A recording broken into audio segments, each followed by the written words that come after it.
Tanker आणि motorcycle अपघातामुळे एक जण जागीच ठार तर अन्य एक जण गंभीररित्या जखमी झाला आहे। केगावमध्ये मंगळवारी सकाळी ही दुर्घटना घडली। टँकरची धडक लागून एक जण जागीच ठार तर अन्य एक जण गंभीररित्या जखमी झाला आहे। केगाव नजीक मंगळवारी सकाळी 6 वाजण्याच्या सुमारास ही दुर्घटना घडली।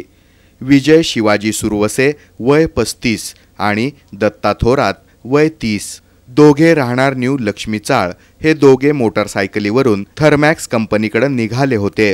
त्यावेळी केगाव नजीक टँकरनं ठोकरल्यामुळे विजय शिवाजी सुरवसे हा जागीच ठार झाला तर दत्ता थोरात याची प्रकृती चिंताजनक आहे। जखमीला सिव्हिल हॉस्पिटलमध्ये दाखल करण्यात आला असून अद्याप धोका टळलेला नाही। दरम्यान राष्ट्रवादीचे ज्येष्ठ नेते दिलीप भाऊ कोल्हे यांनी सिव्हिल हॉस्पिटलकडे तातडीनं धाव घेऊन हकीकत जाणून घेतली। थर्मॅक्स कंपनीच्या व्यवस्थापनावर आगपाखड करीत दोषींवर कडक कारवाई झालीच पाहिजे अशी मागणी त्यांनी केली। आज सकाळी 6 ते 6:30च्या दरम्यान तिथे चाळीतील मुलं हे कामासाठी निघाले असताना ते थर्मॅक्स कंपनीमध्ये कामावर आहेत। जात असताना दुधाच्या टँकरने त्यांना उडवले। एक तो जागेवरच खाला झाला, दुसऱ्याची परिस्थिती अत्यंत क्रिटिकल परिस्थिती आहे। एवढा मोठा भीषण कामगारांचा अपघात झाला, पण कंपनीची माणुसकी या नात्याने इथे येण्याची सुद्धा तयारी दर्शवली नाही। सर्व कामगारांनी आज ते मिल बंद ठेवून या ठिकाणी आलेत। जोपर्यंत त्याचा शहानिशा होऊन जी फॅक्टरी ॲक्ट नियमाप्रमाणे कामगार घरातून गेला तोहीपर्यंतची जबाबदारी कंपनीची असते, ती कुठल्याही त्याने केलं तयार नसल्यामुळं आज डेड बॉडी आम्ही याच ठिकाणी ठेवली आणि कंपनी आज बंद केली। चिंचोळी MIDC येथील थर्मॅक्स कंपनीमध्ये मानसिक त्रास दिला जातो।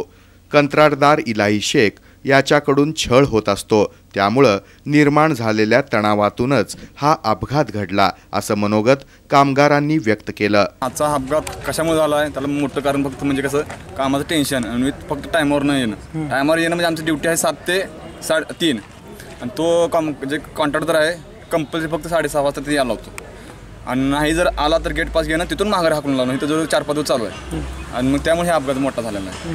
वारंवार तुमचा मानसिक त्रास देण्याचा प्रयत्न ते करतात असं कळालं होतं, ते खरं आहे का? खरं आहे ना, रोजच आहे। काम नाही केलं मग टॉर्चर करणं किंवा अदर काही सही करत बसणं आणि त्या मानसिकतेतूनच अपघात झाला असं वाटतं। काय कर्मचाऱ्याची भूमिका काय राहणार?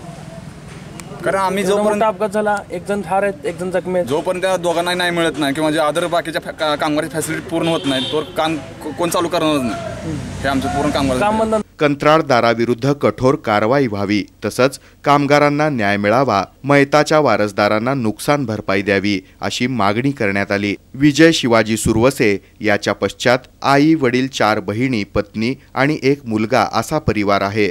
या घटनेची नोंद बाळे पोलीस चौकीमध्ये झाली असून फरार टँकर चालकाचा शोध सुरू आहे।